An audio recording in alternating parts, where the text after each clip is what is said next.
Internet est une grande ville. Il y a de beaux quartiers, mais aussi des ruelles obscures. Et celui qui s'y égare doit s'attendre au pire. Internet, la mégapole, avec côté pile ses portails de shopping, ses banques, ses autoroutes de données. Et côté face, sa mafia, son racket et ses arnaques, dont nous pouvons tous être les victimes. Un jour, je reçois un courrier du tribunal d'instance de Leipzig qui m'accuse de blanchir de l'argent. Imaginez ma tête. Parfois, un clic suffit pour faire de vous le complice de cybergangsters. Nous les avons poursuivis jusque dans les pays baltes. iPhone, iPad, oui. 650. Des experts ont déclaré la guerre aux escrocs du net. Les enquêteurs du FBI et des polices judiciaires européennes, comme le BKA en Allemagne, traquent ces cybergangsters dans les moindres recoins de la planète virtuelle. Mais ils sont particulièrement difficiles à démasquer et à attraper dans le monde réel. Une nouvelle variation du crime organisé est apparue sur Internet. Vous avez maintenant des groupes disséminés dans le monde qui se mettent en réseau et qui planifient et organisent leur attaque ensemble.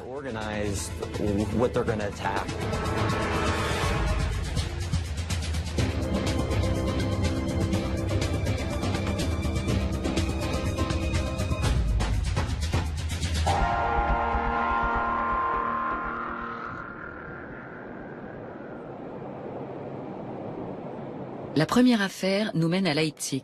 C'est une histoire comme il s'en produit des milliers chaque jour, en Allemagne, en France et dans le monde entier. Ursula H., 67 ans, n'a qu'une minuscule retraite pour vivre. À la recherche d'un revenu d'appoint, elle tente sa chance sur Internet. Je vais sur meinestadt.de et là je trouve une rubrique petit boulot à 600 €. Je clique et l'adresse d'un certain Franco Martini apparaît. Un Italien, ça ne me disait trop rien, mais je décide d'essayer. Je lui écris que je suis intéressée par un petit job à 600 € et lui demande ce qu'il faut faire. Il répond « pas grand-chose, juste ouvrir un compte ». 600 € par mois. Ursula balaye ses hésitations et commet l'erreur de sa vie. Elle ouvre un compte. On lui attribue aussitôt un code PIN et des TAN. Le code PIN est un numéro d'identification personnel qui sert à s'identifier sur le net. Les TAN sont des numéros d'authentification à usage unique destinés aux virements en ligne. Ensuite, il me demande mon code PIN et mes TAN. Je les lui envoie et il me dit « vous aurez les 600 premiers € dans une semaine ». Je réponds « pourquoi? Je n'ai encore rien fait ». Là, il me dit « pour l'ouverture du compte ». Et il m'explique qu'il en a besoin car il vit en Italie, en Espagne et ne passe qu'occasionnellement en Allemagne. Mais avec le code PIN et les numéros d'authentification, Franco Martini peut disposer à sa guise du compte d'Ursula. Et pour les bandits du net, ça vaut de l'or. Nous avons rendez-vous au quartier général de l'Office fédéral de la police judiciaire allemande, le Bundeskriminalamt, ou BKA, logé dans une ancienne caserne des forces américaines en Allemagne. L'accès au site est hautement sécurisé.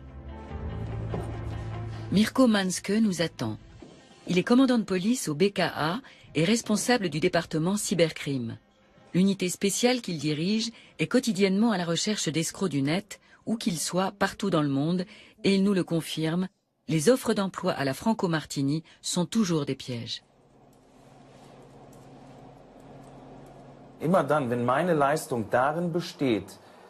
Je me méfie toujours quand la prestation consiste à faire pour un autre, en mon nom, avec mes propres papiers d'identité, mon propre compte, ma propre adresse, quelque chose que cette personne pourrait aussi bien faire elle-même. Là, toutes mes alarmes s'allument. Parallèlement à ces ouvertures de compte, Franco Martini propose des produits à des prix imbattables sur le net. Il fait payer ses clients à la commande et ne les livre jamais. Ils sont des milliers à tomber dans le panneau. Mirko Manske connaît ce scénario. Les escrocs comme Martini se couvrent pour que la piste ne mène jamais directement à eux le jour où l'arnaque sera découverte. Pour cela, les criminels utilisent de plus en plus de mules, les money mules comme ils les appellent. Ce sont des gens qui mettent leur compte bancaire et une partie de leur identité à leur disposition pour l'exécution des paiements.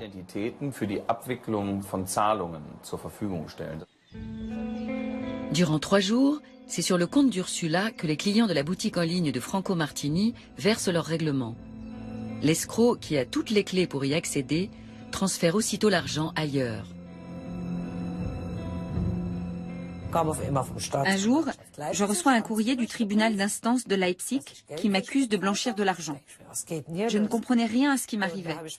Alors je suis allée voir ma fille et je lui ai tout raconté. Au début, j'avais tellement honte d'avoir fait une telle bêtise que je voulais m'en sortir seule. Mais c'est impossible. C'est déjà trop tard. Peu après, la justice rend son verdict. Ursula ne peut même pas se défendre, car il n'y a pas d'audience. Elle est condamnée à une amende de 2 250 €. Elle n'y comprend rien.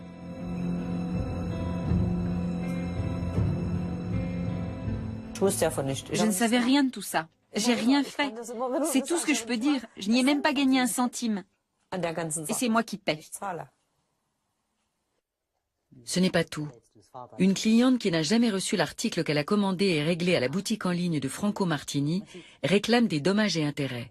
Elle porte plainte et obtient gain de cause. La retraitée va devoir travailler des années pour les payer. Nous partons en quête de Franco Martini. Incroyable, il est toujours à l'affût sur Internet. Nous découvrons une offre d'emploi avec une adresse à Hambourg et un numéro de téléphone berlinois.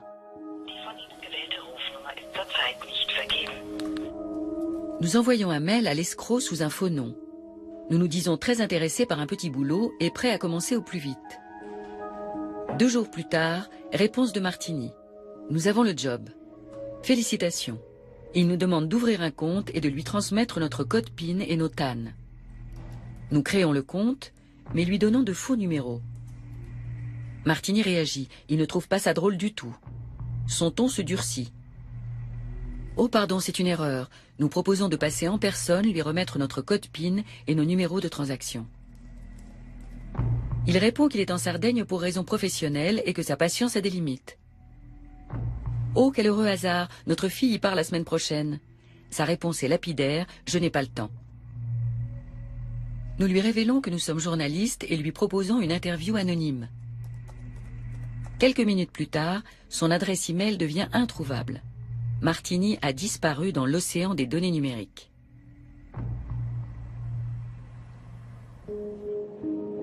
Les fausses boutiques fleurissent, mais ne sont qu'un gagne-pain parmi d'autres pour les escrocs du net. L'an passé, ils ont détourné 187 millions de numéros de cartes de crédit et coordonnées bancaires dans le monde. Elles leur servent surtout à acheter du matériel électronique high-tech. Notre deuxième affaire démarre elle aussi à Leipzig. Là encore, elle se répète chaque jour sur toute la planète. Pour effacer la trace de leurs achats illégaux, les cybergangsters emploient des agents coursiers. Comme Ursula, Alfred M. est tombé dans les filets de la mafia d'Internet et il s'est retrouvé complice de criminels. Son job, réceptionner et réexpédier des colis contenant des produits payés avec des cartes de crédit volées. Pour lui aussi, tout a commencé par une offre d'emploi alléchante sur le net. Et là encore, la bonne nouvelle ne tarde pas. Dans un allemand étrange, on lui propose de travailler comme représentant au support externe.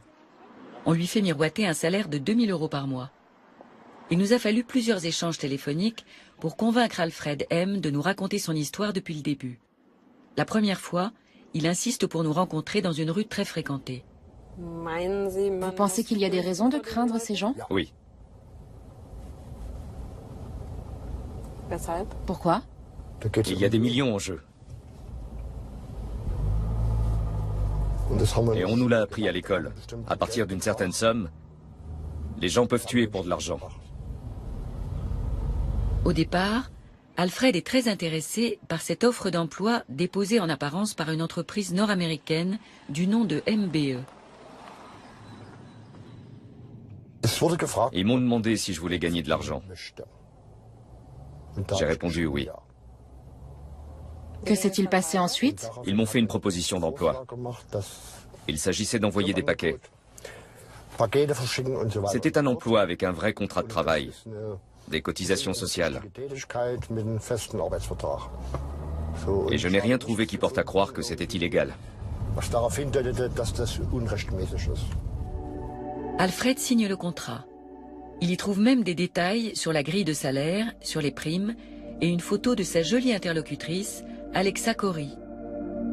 Le commandant Mansk nous explique que ces agents coursiers ont un rôle essentiel dans le jeu des cybercriminels.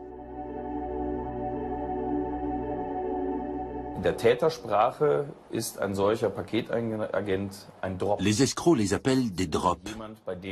Ce sont des personnes chez lesquelles l'on peut déposer, dropper des choses.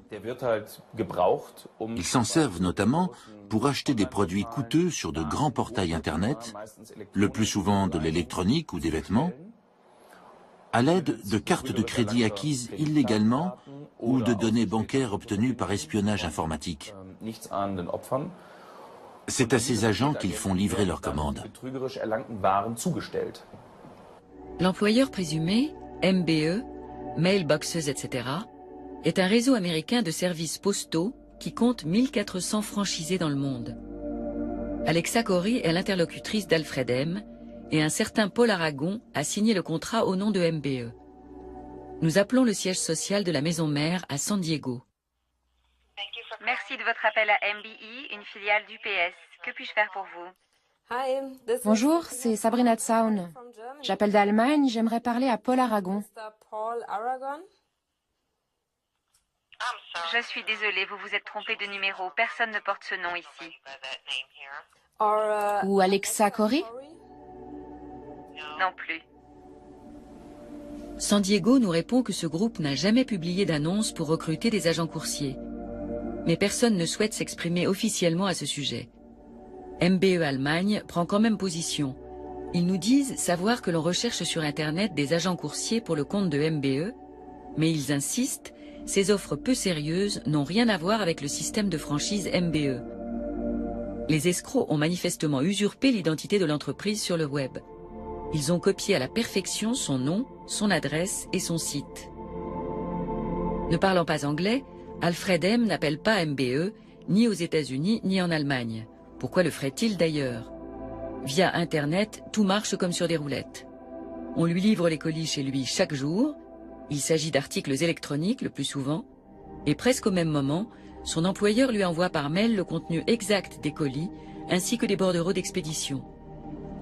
Comme on le lui a demandé, Alfred M. emballe plusieurs paquets dans un grand carton sur lequel il colle la nouvelle adresse. Ensuite, de célèbres agences de coursiers passent les prendre. Alfred se souvient que 80% des colis partaient pour l'Estonie.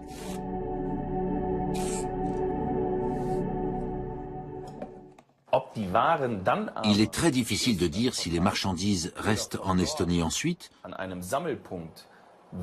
ou si à partir de là, elles sont réexpédiées vers leur destination finale.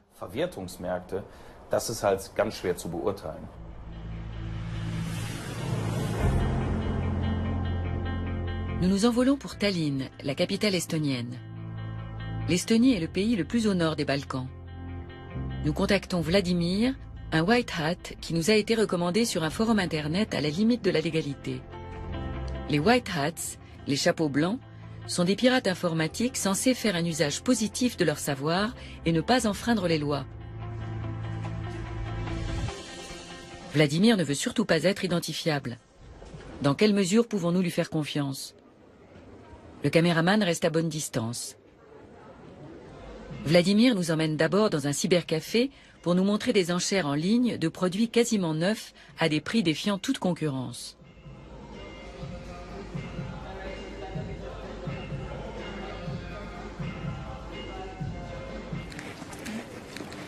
Il nous conduit ensuite aux environs de la gare de Tallinn.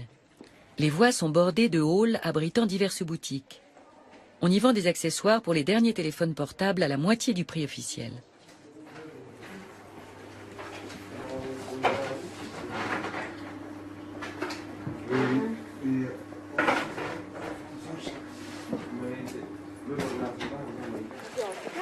Nous allons maintenant au Balti Yamaturg, le marché de la gare. On y trouve aussi bien des aliments, des antiquités et des reliques de guerre que des produits high-tech.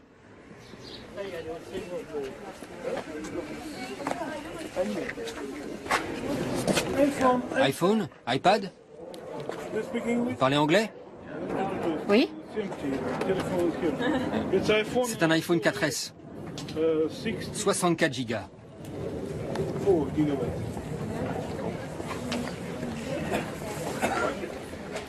Il coûte 650 €. En Allemagne, ce smartphone vaut au moins 850 € neuf. 650.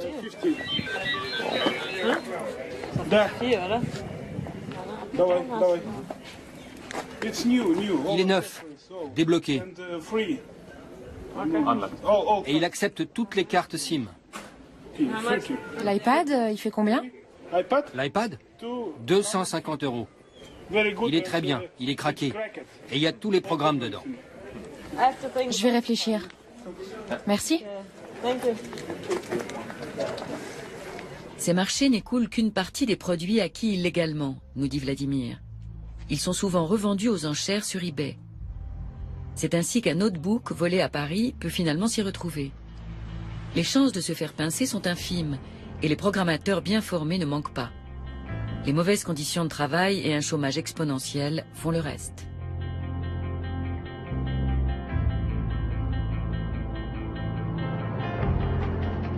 Alfred nous a transmis les adresses auxquelles il expédiait les colis. Toutes se trouvent dans la même région. Nous prenons la route, curieux mais un peu anxieux. Pour assurer notre sécurité, nous nous tournons vers la police estonienne. Nous sollicitons l'aide de Dimitri Roudakov, le spécialiste des escroqueries à la carte de crédit et des agents coursiers. Mais l'homme nous prie instamment d'arrêter nos recherches. Il nous dit que ce gang est actif et dangereux et que la police l'a à l'œil depuis longtemps déjà. Nous lui demandons une interview sur ce dossier, il refuse. Il n'aborde que des affaires déjà bouclées. Quand la procédure est close, je peux parler. Mais quand une affaire est en cours, nous ne pouvons rien dire, ni officiellement ni officieusement. C'est comme si elle n'existait pas. Officiellement, les coursiers receleurs de colis n'existent pas en Estonie. À défaut d'informations, nous repartons avec une parabole. Internet, c'est comme une ville. Vous allez dans une rue, il y a des rues bien éclairées, surveillées par la police, où l'on peut circuler sans danger. Vous pouvez vous y balader, faire les boutiques, y passer du temps, dépenser de l'argent. Mais comme dans toute ville, et Internet est une véritable métropole, il y a aussi des ruelles obscures. Et s'y aventurer n'est pas sans risque. Celui qui s'y égare doit s'attendre au pire.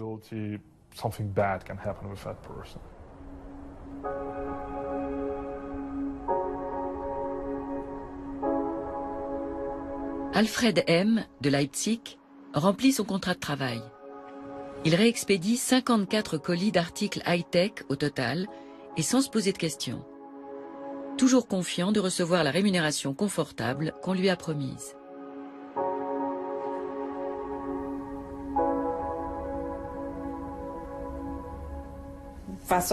Combien deviez-vous être payé pour cela? Pour chaque colis traité et étiqueté, 25 €. Vous auriez dû recevoir combien d'argent alors? J'aurais dû toucher autour de 3 000 € pour mon travail. Et combien avez-vous eu réellement? Je n'ai jamais rien reçu de cet argent, malgré mon mail de relance.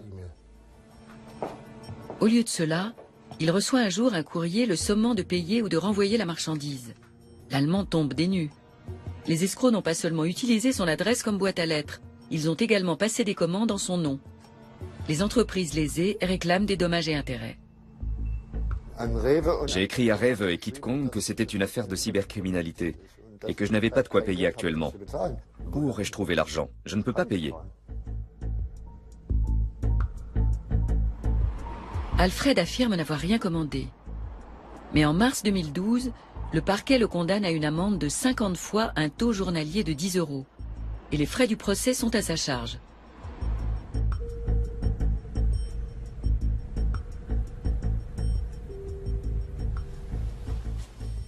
Aucune trace, en revanche, des véritables escrocs. Là encore, nous jouons les appâts et cherchons un emploi sur différents forums. Moins d'une semaine plus tard, nous recevons une offre de MBE, l'annonceur qui a déjà piégé Alfred M.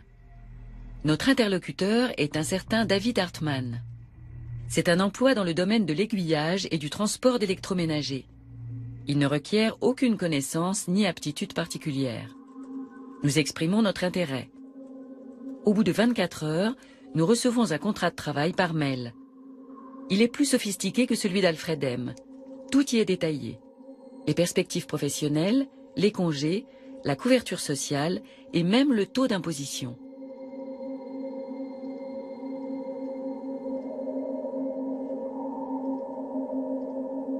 Salaire de base, 2 000 €. Les différentes tâches à accomplir sont décrites sous forme de schéma. Le troisième volet du contrat est un questionnaire très détaillé. On nous demande une photo d'identité et différentes informations personnelles. Adresse, numéro fiscal, coordonnées bancaires et même copie du permis de conduire. On n'en avait pas réclamé autant à Alfred M. à l'époque. Ces escrocs sont bien curieux. Plus vous livrez d'informations sur vous, plus il leur est facile d'usurper votre identité sur Internet, d'agir en votre nom et de se faire passer pour vous. Surtout si vous leur donnez aussi la copie d'un document officiel attestant de votre identité. Toute personne disposant de nos données peut directement ouvrir compte bancaire et boîte postale. Nous ne renvoyons pas le contrat et ne répondons plus à aucun mail de l'employeur supposé. Quelques jours plus tard, notre banque nous appelle. Sabrina Zaun. Banque Barclays, bonjour. Allô. Bonjour. Nous avons constaté que votre carte de crédit avait été utilisée abusivement pour réaliser des achats sur Internet. La banque bloque aussitôt la carte. Mais qui a bien pu se procurer nos coordonnées bancaires? Et où? Nous n'avions pas renvoyé le contrat. En attendant, l'accès en ligne à notre compte courant est bloqué jusqu'à ce que nous confirmions à la banque que notre ordinateur est de nouveau sain.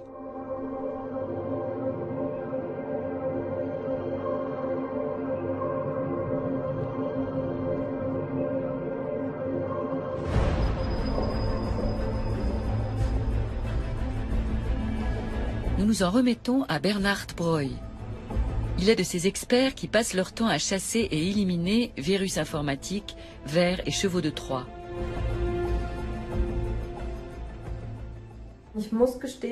Alors que j'étais sur Internet, une fenêtre s'est ouverte pour la mise à jour d'un logiciel que je ne connaissais pas. J'ai voulu la fermer, j'ai cliqué sur la croix, mais la fenêtre ne se fermait pas. Il y avait juste un bouton terminé, alors j'ai cliqué dessus. J'ai bien l'impression d'avoir téléchargé quelque chose sans le vouloir. Et je dois dire que ça me fait un peu peur. Je vous propose de faire un scan approfondi avec un antivirus qui s'appelle Kaspersky. La fenêtre sur laquelle vous êtes tombé peut vous avoir transmis un parasite. Avons-nous un cheval de Troie sur l'ordinateur? Un cheval de Troie est un programme d'espionnage qui permet de subtiliser des mots de passe.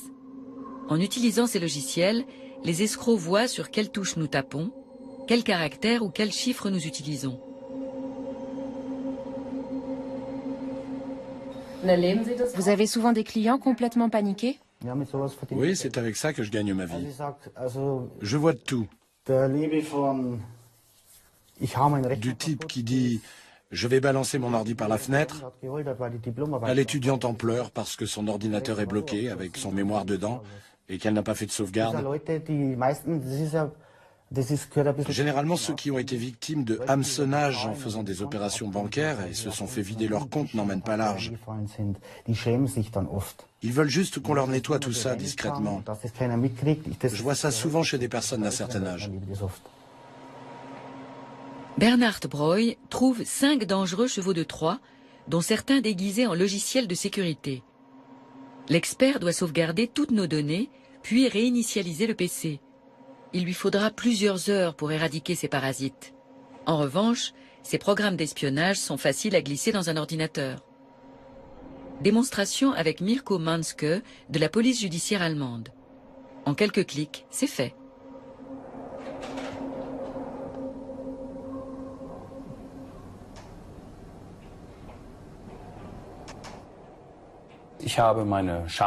J'attache mon logiciel à une photo et je le cache dedans.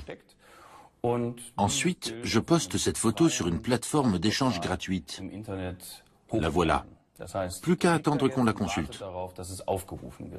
Je vais donc faire en sorte que Madame Zaun télécharge la photo. C'est tout simple. Je cherche son profil sur Facebook et j'écris quelque chose sur son mur. Un texte court qui se réfère à la photo et va attiser la curiosité. Le message apparaît sur la page Facebook que nous avons créée pour l'occasion.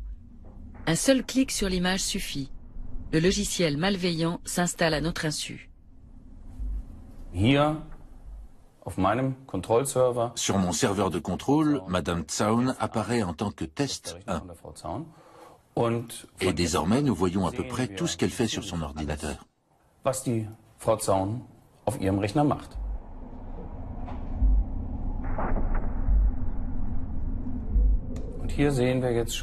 Ici, nous voyons qu'elle s'apprête à faire une opération bancaire en ligne. Voici son login, puis son mot de passe avec un espace entre. Je visualise chacune des touches sur lesquelles elle tape.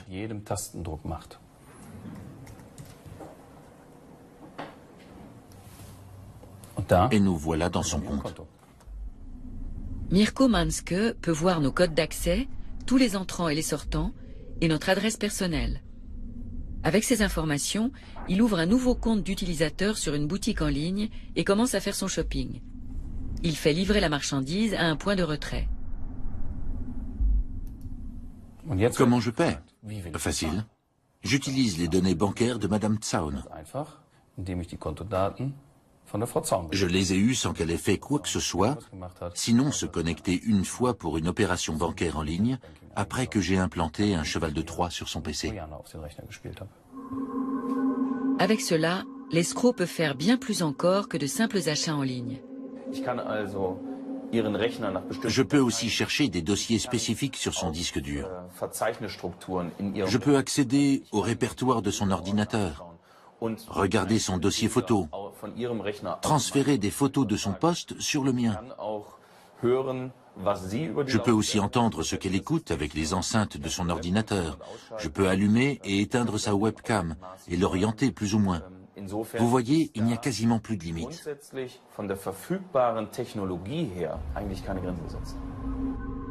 Même les ordinateurs de la CIA et du Fonds monétaire international ont déjà été espionnés par le passé. Et aujourd'hui, on pirate aussi bien les téléphones portables que les ordinateurs pour voler des informations. Des particuliers, mais aussi de plus en plus d'entreprises en sont victimes. En Allemagne, 2/3 d'entre elles ont déjà perdu des informations confidentielles. C'est le deuxième pays le plus touché après les États-Unis et avant la France. À Dublin, la société de sécurité informatique Symantec possède un centre ultramoderne pour traquer et neutraliser les programmes malveillants à l'échelle mondiale. 750 personnes y travaillent. Avant d'entrer dans le laboratoire à virus, nous devons déposer ordinateurs, portables, clés USB et tout autre support de données. Orla Cox, directrice sécurité, jette un coup d'œil au flux de données internationaux. C'est ce qu'elle appelle la pulsation de l'Internet. Ce réseau est constitué de 240 000 capteurs répartis sur plus de 200 pays et 180 millions de systèmes dans le monde. Nous découvrons 15 000 nouvelles menaces par jour. Comme il n'est pas humainement possible d'en observer et d'en analyser une telle quantité, nous avons créé des systèmes d'analyse automatique.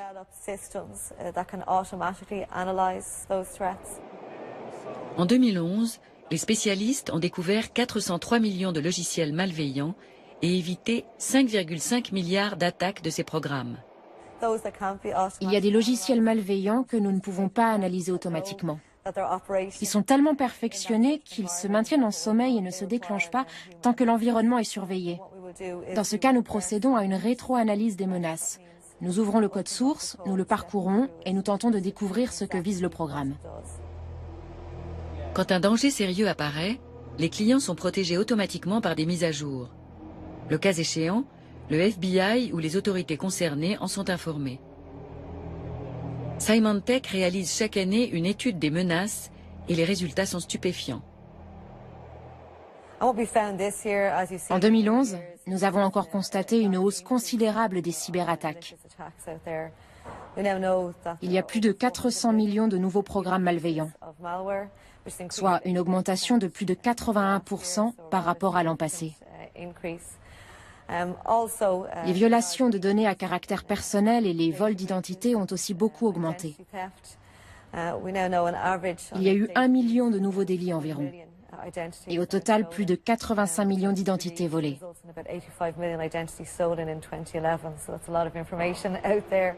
L'Allemagne est particulièrement touchée. Cette année, l'Allemagne est première sur la liste des victimes de programmes malveillants en Europe. Les dommages liés à la cybercriminalité s'élèvent à 24 milliards d'euros. C'est une perte considérable pour les Allemands.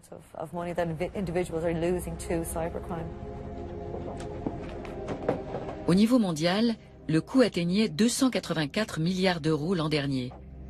Un montant supérieur aux recettes du trafic de la marijuana, de la cocaïne et de l'héroïne réunies. Soudain, l'atmosphère devient grave chez notre expert en sécurité informatique. Les spécialistes scrutent leur moniteur l'air inquiet. Un nouveau problème? Manifestement. Un virus qu'ils n'avaient pas encore rencontré se propage et il est particulièrement intéressant.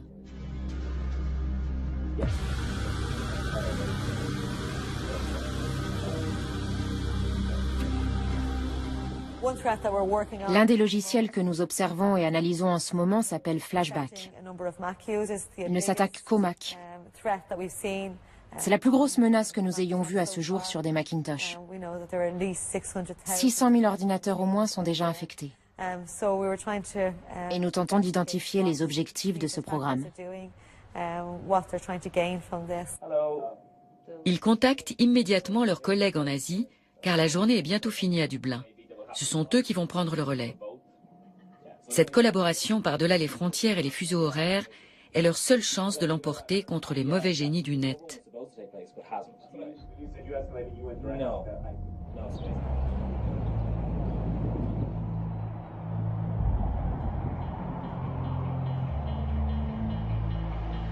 Nos cyber-enquêteurs de la PJ allemande, Mirko Manske, et son adjoint Stefan Mettin, rendent régulièrement visite à leurs collègues du Secret Service et du FBI. C'est la première fois qu'une équipe de presse est autorisée à les suivre. Les États-Unis sont un point de convergence essentiel pour les escrocs du net. L'économie clandestine y génère des milliards de dollars de dommages par an. Nous allons beaucoup parler de l'économie clandestine internationale. Comme nous et beaucoup de nos partenaires internationaux, le FBI observe très précisément ce qui se passe dans la partie obscure du net. Ça tient à la fois du marché noir et du bistrot, je dirais. Et l'on peut tout acheter dans cette économie clandestine. Des coordonnées de cartes de crédit volées, des comptes bancaires, des comptes eBay, PayPal, Amazon et Facebook corrompus. Mais aussi des serveurs proxy, des botnets, c'est-à-dire des centaines d'ordinateurs détournés pour 70 à 100 euros. Premier rendez-vous, le United States Secret Service. Bien dissimulé derrière ses hauts murs, l'USSS est une agence gouvernementale chargée de la sécurité du président des États-Unis et réputée pour l'excellence de ses agents de protection rapprochés. On connaît moins ses activités en matière de lutte contre la criminalité financière. Depuis des années, les cas d'escroquerie informatique et aux cartes de crédit sont en hausse.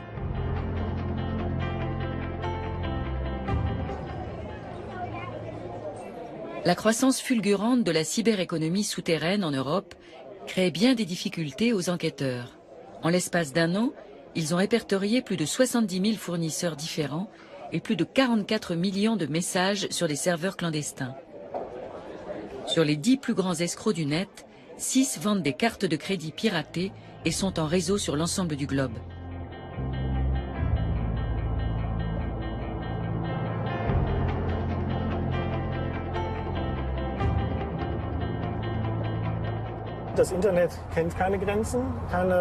Internet ne s'arrête pas aux frontières géographiques, mais le droit, si.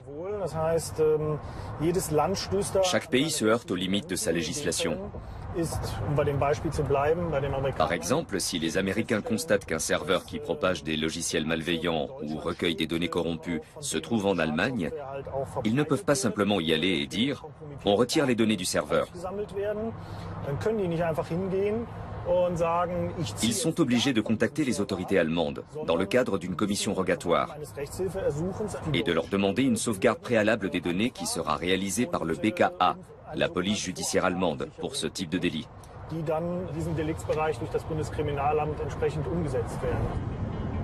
C'est une nouvelle génération de menaces qui pèse sur les internautes.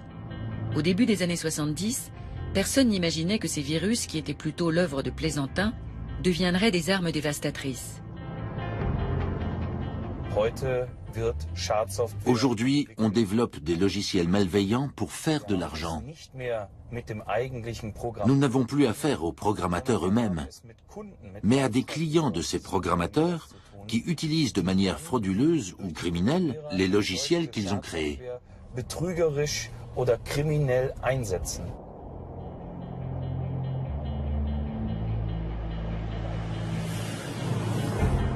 Mirko Manske et Stefan Metin sont arrivés à Pittsburgh, en Pennsylvanie. Les enquêteurs ont rendez-vous avec des agents du FBI pour parler de cette nouvelle forme de crime organisé. Qui est ciblé par ces commanditaires de logiciels malveillants? Banques, grandes entreprises, instances gouvernementales, toutes aujourd'hui sont dans la ligne de mire. Au même titre que tout internaute qui effectue des opérations bancaires en ligne et utilise des réseaux sociaux. Le nombre de terminaux exposés augmente lui aussi. Outre les ordinateurs, les notebooks et les netbooks, désormais les escrocs s'attaquent aussi aux smartphones et aux tablettes. Aux États-Unis, le FBI est chargé de lutter contre les crimes dits fédéraux, qui regroupent notamment le terrorisme, le trafic de stupéfiants et la criminalité en col blanc. Mirko Manske et Stefan Metin ont rendez-vous avec l'agent spécial J. Keith Mularski, le spécialiste de la cybercriminalité.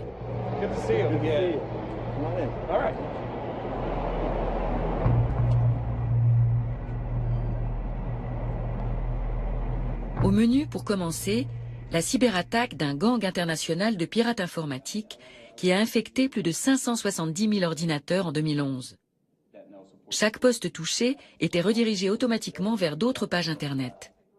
Le FBI a réussi à démanteler le réseau de hackers.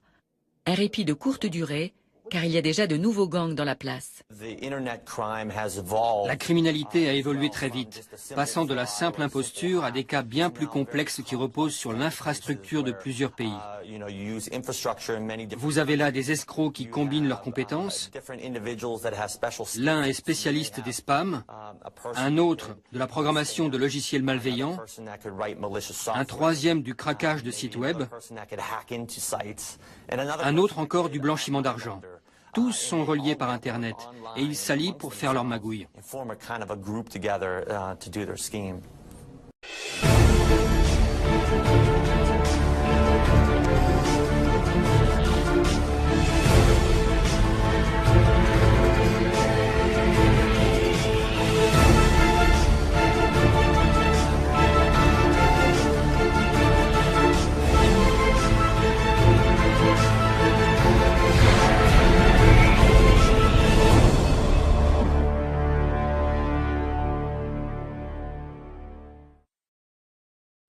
Ils se retrouvent sur des plateformes spécialisées pour y discuter ou négocier entre eux logiciels malveillants ou cartes de crédit fraîchement volées.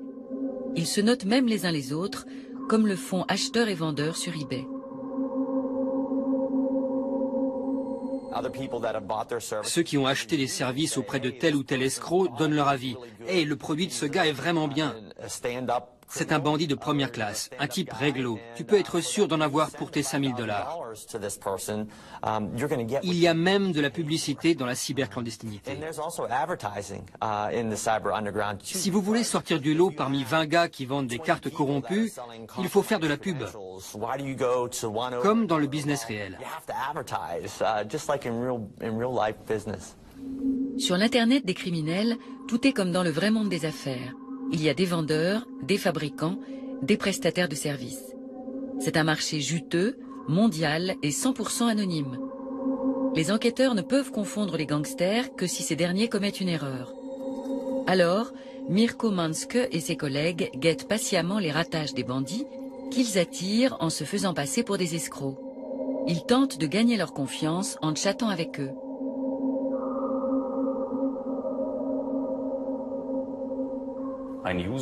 Un utilisateur vient de passer une annonce. Il vend des cryptogrammes visuels, c'est-à-dire des codes de sécurité. Vous savez, le numéro à 3 chiffres placé au dos des cartes de crédit. Ils sont tout frais et viennent du Canada et d'Europe. On a le choix entre l'Allemagne, la Hollande, l'Autriche, la Suisse et d'autres pays encore. Ces codes sont tous accompagnés de la date de naissance du propriétaire de la carte, ce qui est nécessaire désormais pour beaucoup de transactions. Et voilà les tarifs. Une carte de crédit volée avec ses données confidentielles se vend autour de 10 € pièce. Si Mirko Manske les achète par lot, il aura même droit à un tarif dégressif. Le commissaire allemand prend contact avec le vendeur. En général, cela se fait via des chats gratuits. Je commence par lui dire qu'il est un escroc.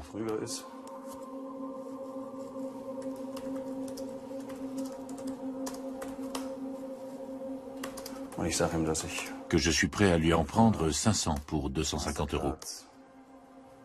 Für 250 € nehme.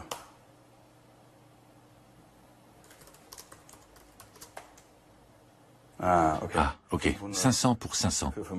Alors je lui propose 400 € pour 500 cartes.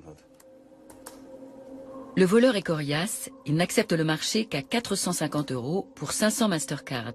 Le commissaire paie en Ucash, une monnaie électronique utilisée pour les paiements sur Internet. Les Ucash peuvent s'acheter dans les kiosques à journaux, les distributeurs de billets, à la poste ou dans les stations-service, et de manière anonyme. Il suffit d'indiquer le numéro du coupon pour régler. Le vendeur exige un prépaiement de 50% du montant. L'enquêteur paie. L'escroc respectera-t-il le marché conclu?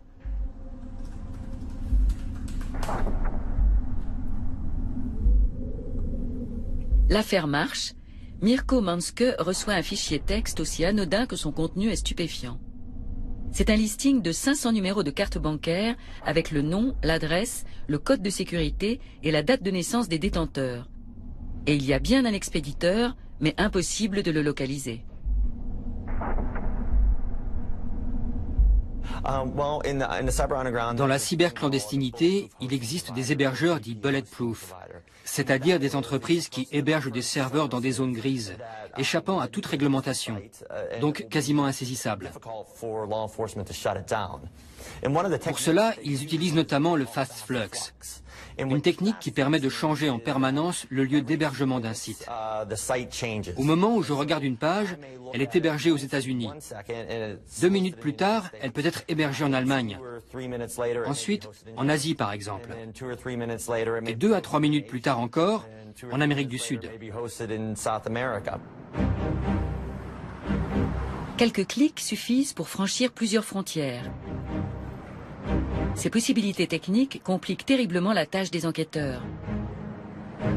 Ainsi, le FBI et Interpol ont mis 8 ans à confondre Quendrim Dobruna, l'un des plus grands pirates de cartes bancaires qui a longtemps figuré sur la liste des personnes recherchées.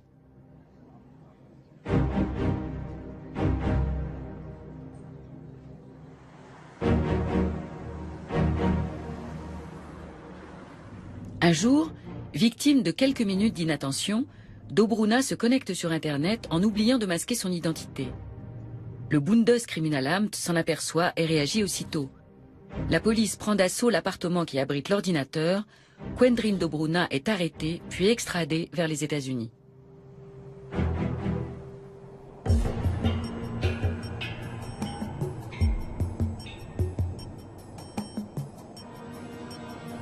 Pour enquêter sur la face obscure du net, le FBI a créé l'Alliance nationale pour la cyberanalyse et la cyberformation. La NCFTA est chargée de coordonner l'action du gouvernement et du secteur privé en matière de lutte contre la cybercriminalité. Le racket moderne fait appel à ce que l'on appelle des botnets. Bot vient du terme robot et désigne des programmes qui peuvent contrôler ou attaquer plusieurs ordinateurs en même temps. Salut Eric, ravi de te retrouver. Vous êtes toujours les bienvenus, merci. Nous avons apporté pas mal de choses intéressantes. Parfait, regardons ça. Les botnets, ces réseaux d'ordinateurs contrôlés par des pirates à l'insu de leurs utilisateurs, font surgir du néant des armées cybernétiques capables de paralyser les sites web d'administration ou d'entreprise. L'Allemagne est numéro 2 en Europe pour le nombre d'ordinateurs aux mains de botnet masters. Ces réseaux font l'objet d'âpres négociations. Les programmateurs véreux qui les créent les vendent aux plus offrants avec les coordonnées complètes des propriétaires des postes piratés. Manifestement, ils ne vendent pas que des cartes de crédit, mais toutes sortes d'identités volées, par exemple, beaucoup de comptes PayPal et eBay. Nous voyons quelques portefeuilles Google aussi. Pourquoi n'utilisent-ils plus les plateformes traditionnelles? Je crois que c'est notamment parce qu'ils ont peur des policiers qui rôdent sur les forums. Et probablement aussi pour ne plus avoir à payer d'intermédiaires. C'est sûr qu'en se débarrassant de l'intermédiaire, ils empochent davantage. Et ils échappent à nos coups de filet. Tout à fait. Allons au laboratoire. Le FBI épluche chaque jour les plateformes Internet des escrocs. Il faut des trésors de patience pour tenir ce jeu de cache-cache sur la longueur. Le plus difficile pour les enquêteurs, c'est d'infiltrer les forums entièrement illégaux. Outre ces plateformes, franchement illégales, il en existe un très grand nombre à la limite de la légalité. Sur ces sites-là, les truands échangent des informations de toutes sortes. Le cercle n'y est pas aussi restreint et les utilisateurs y viennent pour échanger des connaissances et amorcer des affaires. C'est un forum de carding, c'est-à-dire qu'il est plutôt destiné à la recherche. Ils le décrivent comme un forum de recherche sur les logiciels malveillants. Mais on y trouve des quantités de gens qui échangent des informations dont ils peuvent se servir pour en développer de plus performants encore. Et ce n'est pas tout. C'est aussi une plateforme sur laquelle des clients fortunés peuvent recruter quantité de programmateurs de talent.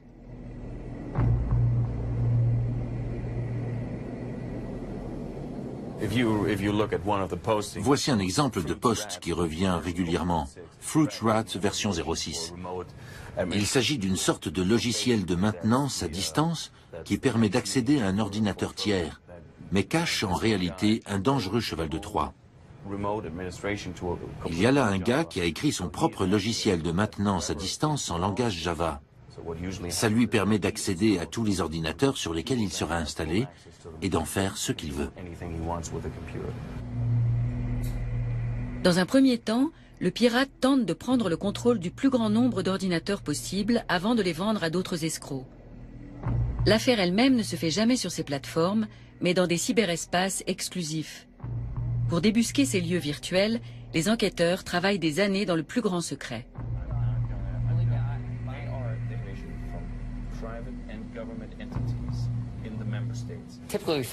Généralement, ce sont nos méthodes d'investigation habituelles qui nous mettent sur la piste de ces forums d'escrocs. Aux États-Unis, nous avons des agents infiltrés. Et puis nous avons d'autres sources d'informations, comme les gens que nous arrêtons et qui font partie de ces forums. Bref, c'est le travail classique de la police.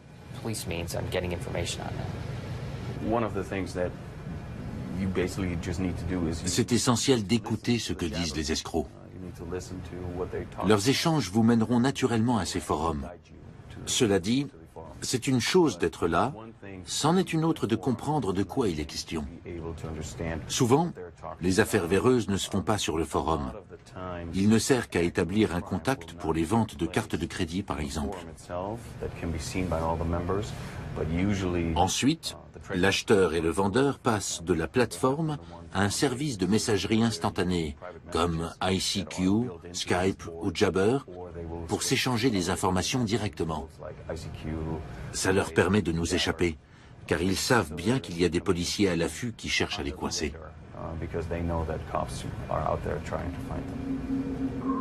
Mais même dans les cyberespaces accessibles aux enquêteurs, il se crée de plus en plus de forums secrets où les gangsters négocient les fameux botnets. À quoi leur servent-ils? Les ordinateurs infectés se prêtent très bien au DDoS, les attaques au déni de service, qui visent à rendre un service indisponible. Lors de ce type d'agression, les ordinateurs commandés à distance bombardent de requêtes un même site internet simultanément. Ce flot de données surcharge la page et finit par la bloquer. Mirko Manske nous cherche un vendeur. Dans ce message publié hier, un certain Darkman propose un programme DDoS. Il est très stable et c'est une version de base qui peut provoquer des attaques par déni de service. Autrement dit, si j'installe ce logiciel sur plusieurs ordinateurs à l'insu de leurs utilisateurs, je peux bloquer l'accès à une page Internet en saturant un serveur. C'est déjà compris dans la version de base et je peux commander différentes options en plus. Le vendeur indique une adresse Internet.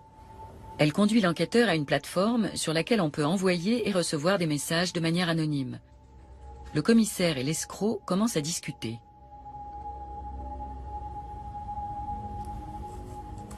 Je commence par lui demander s'il parle allemand. Il parle allemand.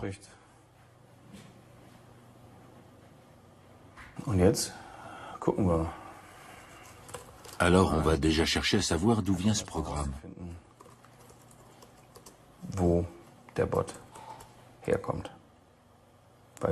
Car si c'est un vendeur qui se contente de commercialiser le logiciel d'un autre, c'est moins intéressant que quelqu'un qui code lui-même.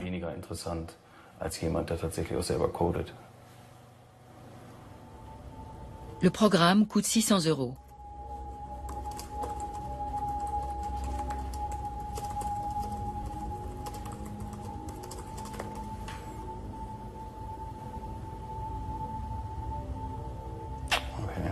Ok, il ne se dévoile pas vraiment. Ok.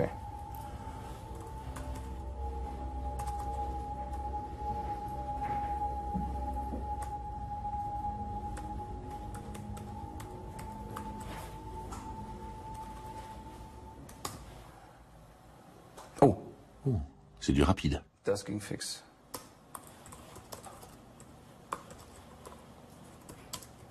So, jetzt gucken wir mal. Voyons ça.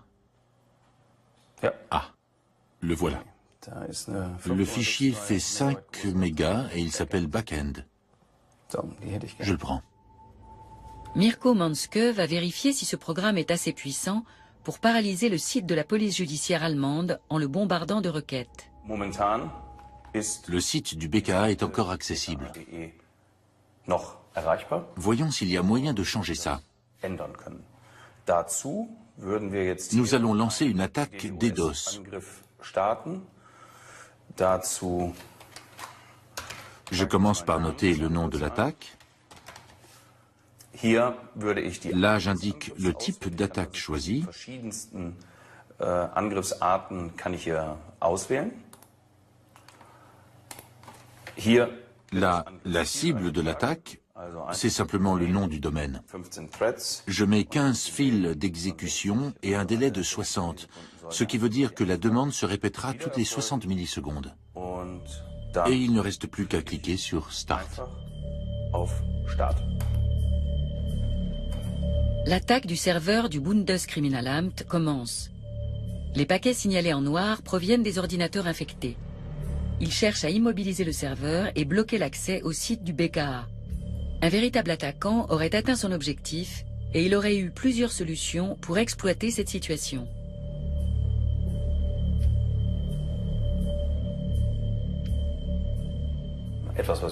Nous rencontrons très souvent des cas de racket numérique. Après une attaque comme celle-là, les escrocs contactent le webmaster ou le propriétaire du site et lui disent « On a réussi à bloquer l'accès à ton site pendant une demi-heure. Si tu ne veux pas que ça se reproduise, il faut t'assurer contre ça ou nous acheter une solution qui te protégera à l'avenir contre ce genre d'attaque. Et ça coûte tant. »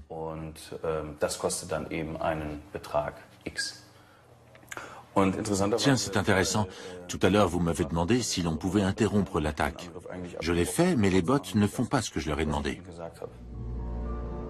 Heureusement, dans ce cas, il s'agit d'un simple essai dans un cadre restreint.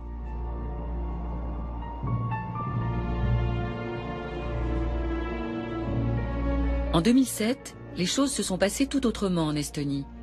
Le pays balte a été victime alors de la plus grosse attaque DDoS de l'histoire d'Internet à ce jour. Lauri Alman était secrétaire d'État à la Défense à l'époque. Je me souviens exactement de ce que j'ai ressenti à cet instant. J'avais l'impression d'être en plein film de science-fiction. J'étais en train d'écrire un SMS à mon supérieur, le ministre de la Défense, à qui je disais « Je pense que l'Estonie est en train de subir une cyberattaque ». Et au moment d'appuyer sur « Envoyer », je me suis demandé s'il allait me croire ou s'il allait me prendre pour un fou. C'était tellement surréaliste. Une telle attaque, ici. La guerre cybernétique avait fini par arriver jusqu'à nous.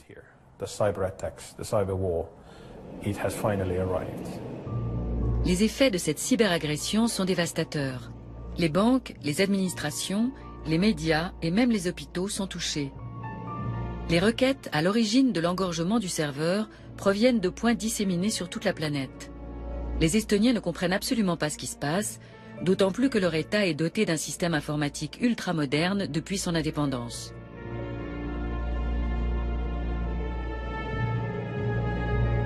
Le moment le plus critique est arrivé quand les attaques ont commencé à toucher les opérations bancaires. En Estonie, 98% ou plus des transactions bancaires se font via Internet. Alors passe encore que des gens n'accèdent plus à la page web du gouvernement. Soyons honnêtes, personne ne le fait ou très peu de gens. Mais s'ils n'ont plus accès à leur argent, c'est plus grave. Les Estoniens descendent dans la rue. Des magasins sont pillés, de graves affrontements ont lieu entre la police et les casseurs.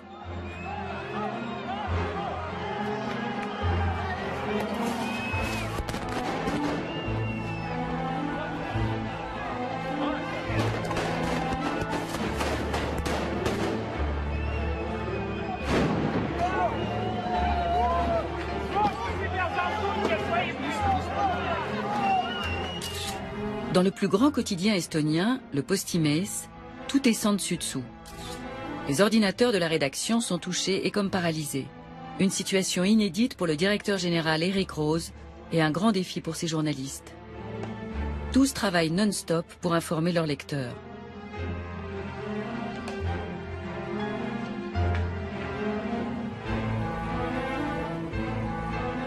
On devient assez émotif quand on se sait attaquer.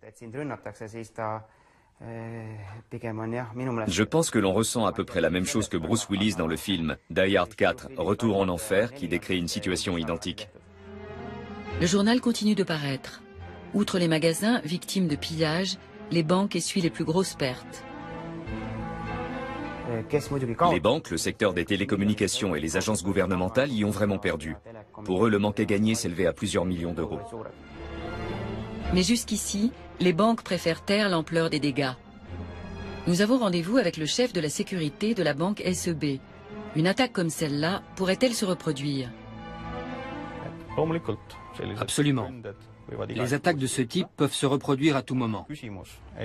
La question n'est pas tant de savoir si, mais quand elles vont avoir lieu. Les motivations des attaquants ne sont pas forcément politiques. Elles peuvent être économiques ou d'un autre ordre. Mais ce type d'agression est très facile à mettre en œuvre et il y en aura forcément d'autres. Reste à savoir quand. D'où l'attaque provenait-elle? Était-elle l'œuvre d'un individu ou l'action concertée d'un groupe? Ces questions ne sont pas encore toutes élucidées. En revanche, il est clair que cette offensive a servi d'avertissement pour tous. Je pense que nous devons garder ce type de scénario en mémoire. À mon avis, quand la prochaine grande guerre éclatera, les premières attaques ne seront pas le fait d'unités spéciales, ni de l'armée de l'air. Elles se feront via Internet.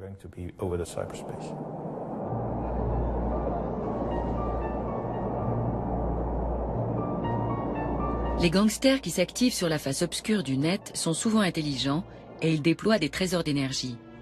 Des organismes d'enquête comme le BKA ou le FBI ont développé de nouvelles stratégies pour découvrir leur tour de passe-passe et cela commence à payer. En juin 2012, un groupe de truands qui œuvrait à l'échelle mondiale a pu être démantelé. C'était la première fois que l'économie souterraine se faisait battre avec ses propres armes. 24 pirates d'Internet sont soupçonnés d'appartenir à un réseau d'escrocs à la carte bancaire que le FBI vient de démanteler. Selon les autorités, ce coup de filet mené aux États-Unis, en Europe, en Asie et en Australie est la plus grosse opération policière contre des cybercriminels à ce jour. Le gang détenait les codes de 411 000 cartes de crédit piratées. Voici comment le FBI est parvenu à les piéger. Nous avons administré l'un de ces forums pendant 2 ans. Durant cette période, nous avons beaucoup appris sur leur façon d'opérer et sur ce qu'il fallait savoir pour administrer ces plateformes. Nous avons bien profité aussi du fait qu'ils se faisaient régulièrement la guerre entre eux ou entre forums et se pirataient mutuellement. Souvent, ils publiaient tout cela sur des sites ouverts à tous. Cela nous a permis temporairement de voir de près comment tout cela fonctionnait. Et ça nous a été fort utile. Le FBI a retiré sa plateforme de la toile au moment des arrestations. Depuis, l'ancienne page d'accueil du forum Carder Profit est tapissée de ses emblèmes. Cette enquête a permis pour la première fois d'en savoir plus sur ces escrocs totalement anonymes jusque-là. Voici l'un des accusés, tout juste sorti de la salle d'audience. Il s'agit de Mir Islam, 18 ans, connu sur Internet sous le nom de Josh the God. Mir Islam vit dans le Bronx new-yorkais. Ses parents sont originaires du Pakistan. Lors de son arrestation, il détenait les numéros et coordonnées de 50 000 cartes de crédit. C'est un policier infiltré qui l'a débusqué. Le FBI a aussi piégé son acolyte, un truand de 19 ans qui aurait proposé à l'enquêteur de lui céder des cartes de crédit contre une caméra et $250 en espèces. Ces escrocs ont des points communs. Beaucoup sont très jeunes au départ, ils sont curieux et veulent essayer eux aussi. Certains abandonnent au bout d'un moment, car ils s'aperçoivent que ce n'est pas leur truc. Mais d'autres gagnent tellement d'argent qu'ils continuent et sont même très enclins à transmettre leurs connaissances. Le FBI estime que ce démantèlement a permis d'éviter jusqu'à 200 millions de dollars de dommages et de protéger au moins 400 000 victimes potentielles. Les arrestations ont été opérées dans 13 pays différents, dont l'Allemagne. Les détenus risquent jusqu'à 40 ans de prison. Une victoire qui couronne 2 ans d'enquête.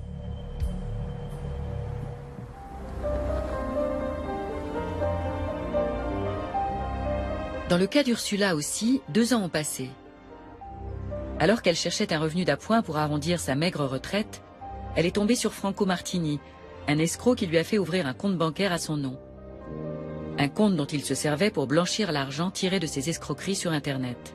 Quand l'arnaque a été découverte, Ursula a été considérée comme agent financier et condamnée à une amende de 2 250 €.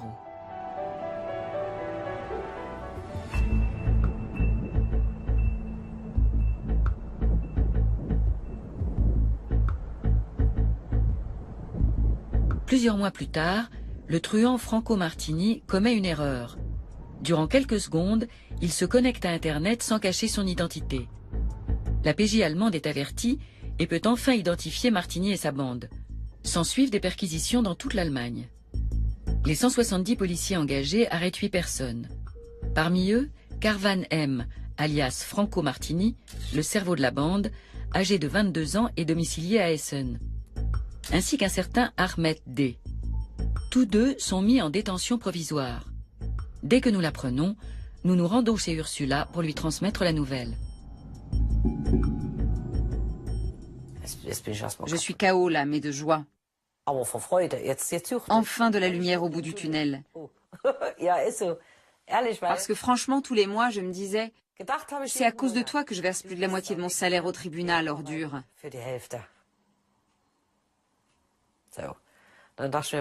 Où est-ce que tu te caches?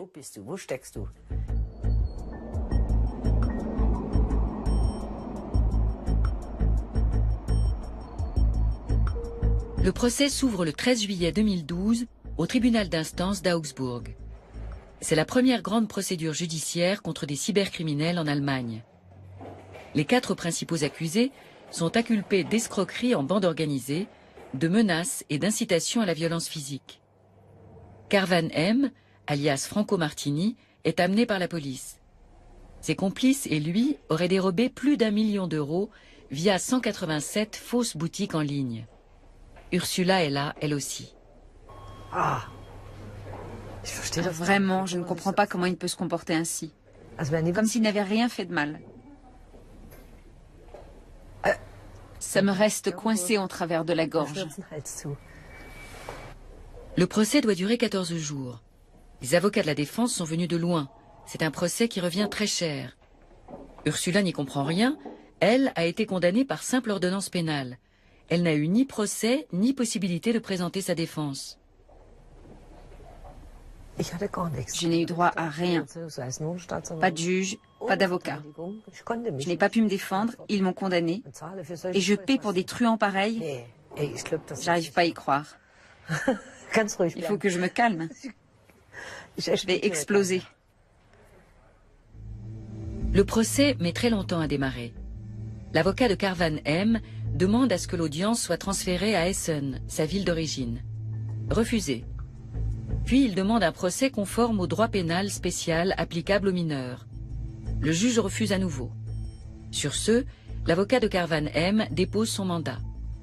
La lecture de l'acte d'accusation doit être reportée. Ursula, qui espérait qu'enfin justice serait rendue, est déçue par tous ces délais.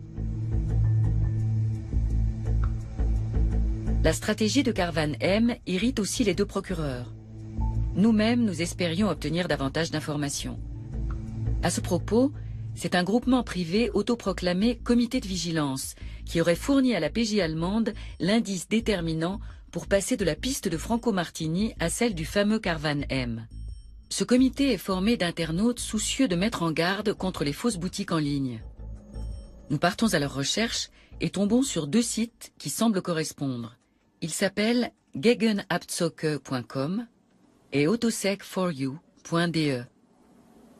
Nous essayons d'entrer en contact, mais leurs administrateurs sont très prudents. Des cybergangsters les ont attaqués plusieurs fois avec des logiciels malveillants et les ont menacés.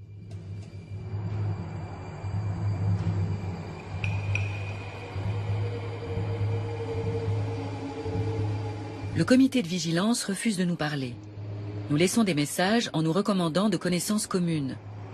Peu après, un initié nous contacte depuis Berlin. Sa tactique, comme celle des administrateurs du forum, consistait à se faire passer pour un acheteur auprès des escrocs. Il commandait des articles high-tech auprès de Martini & Co et se faisait envoyer les coordonnées bancaires du compte sur lequel faire les virements. Dès qu'il les avait, il les transmettait à la police et aux banques qui gelaient les comptes. Les criminels n'avaient alors plus accès à leur argent et la mule, l'agent de transfert, perdait tout intérêt pour eux.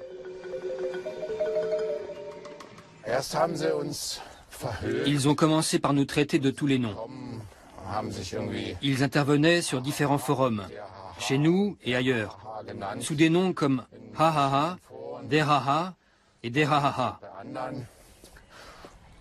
Ils nous disaient, vous pouvez balancer tous les comptes que vous voulez, on en a encore 400 dans la manche. Sur le forum, un escroc qui s'appelle Der-Ha-Ha annonce qu'il est parti en vacances aux Caraïbes pour 7 jours mais que 40 nouveaux postulants ont répondu à son offre d'emploi pendant ce temps. Mais soudain, le ton change.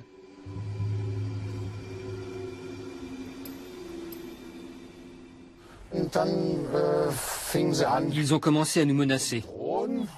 Puis, ils ont employé des méthodes peu rassurantes pour atteindre les administrateurs du forum. Et ils en ont effectivement identifié un, qu'ils ont menacé personnellement.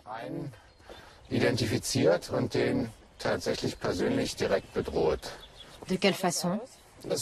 Ils lui ont dit à quoi il ressemblait, où il habitait, comment il s'appelait, et qu'il lancerait la mafia libanaise à ses trousses s'il n'arrêtait pas immédiatement de bloquer les comptes. Et il ne plaisantait pas. Derhaha écrit « Tu m'as coûté un paquet d'argent. Des gars de la mafia libanaise rôdent près de chez toi et n'attendent qu'un mot de moi. Je ne suis pas un haha du genre rigolo. Je peux être violent et imprévisible. »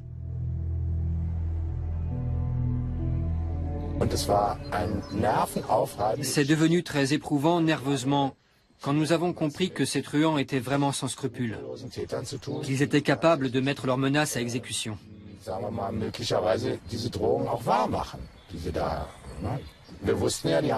Nous savions qu'ils avaient empoché des millions, et qu'ils n'auraient aucun mal à trouver un casseur pour nous tabasser, moyennant quelques centaines ou milliers d'euros.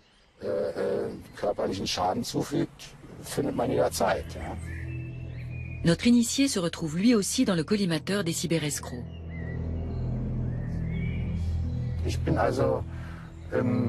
En juin, je vais passer le contrôle technique. Le technicien monte la voiture sur le pont et commence à passer son tournevis le long de la tôle pour détecter des points de rouille. Soudain, derrière l'aile droite et le réservoir d'essence, il aperçoit un gros paquet noir aimanté et un câble qui en sort. Et là, tous les gars de l'atelier s'enfuient en criant « Une bombe !» On l'a décroché, il y avait une petite boîte dessous et une antenne. Là, j'ai compris que c'était un micro. Impossible pour l'heure de savoir qui a placé le micro sous la voiture. Il sera plus facile pour l'accusation de démontrer l'ampleur de l'escroquerie de Karvan M & Co. En revanche, pas la moindre trace jusqu'ici de l'argent gagné par le gang des fausses boutiques en ligne. Ursula se bat toujours contre elle-même et le reste du monde. L'aplomb des accusés la met en rage.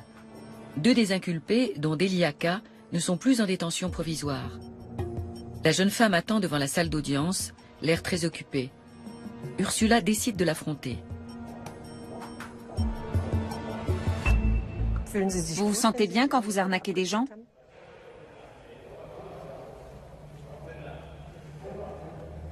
Certainement. Ça se voit. La femme ne réagit pas. Ursula se sent humiliée, mais elle prend son courage à 2 mains pour demander des explications à l'autre accusé. Vous vous sentez bien quand vous arnaquez des gens? Ça vous fait du bien? Absolument pas. Pourquoi avez-vous fait ça? C'est comme ça. Je ne sais pas si c'est pour l'argent qu'on fait ça. Les motivations sont différentes d'un individu à l'autre. Effectivement.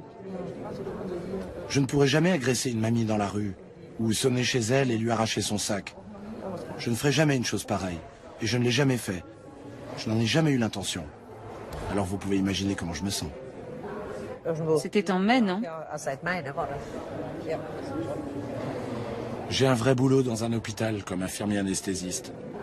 J'ai fait 6 ans d'études pour ça. Vous pensez que je serais prêt à risquer de perdre tout ça?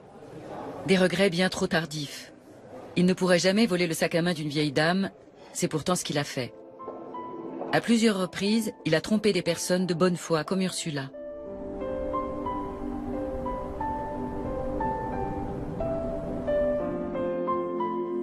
Tous les matins, cette retraitée de 67 ans s'extirpe de son lit avant le lever du jour et se prépare pour aller travailler. Ursula vit dans la hantise que d'autres victimes lui réclament des dommages et intérêts, mais c'est une battante.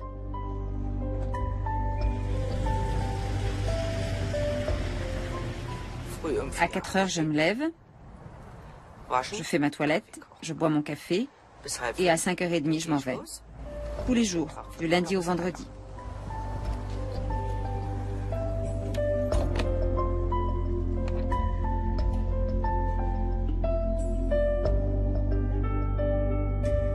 Le procès d'Augsbourg s'étale sur 8 semaines. Nicolas R, Delia K et Ahmed D passent aux aveux. Seul le chef du gang, Karvan M, reste muet. Le jugement est prononcé le 21 août. Delia K, 30 ans, est condamné à 1 an et demi de détention avec sursis. Nicolas R écope de 2 ans avec sursis et Ahmed D de 4 années de détention. Karvan M, alias Franco Martini, est condamné à 7 ans de prison, mais il annonce aussitôt qu'il va faire appel. Ces peines sévères ont pour but de montrer aux cybercriminels qu'ils n'échapperont pas à la justice, mais aussi d'encourager les victimes à porter plainte. Cela suffira-t-il à stopper la folie des fausses boutiques en ligne? En suivant une information reçue d'un anonyme, nous tombons sur 8 nouveaux magasins du même type dont les prix défient toute concurrence. Nous y achetons un appareil photo. A priori, nous pouvons payer à réception. Mais on nous demande finalement un prépaiement sous le prétexte de tentatives d'escroquerie trop nombreuses ces derniers temps. Nous virons l'argent et n'entendons plus parler du vendeur. Et l'appareil pourtant payé, nous l'attendons toujours.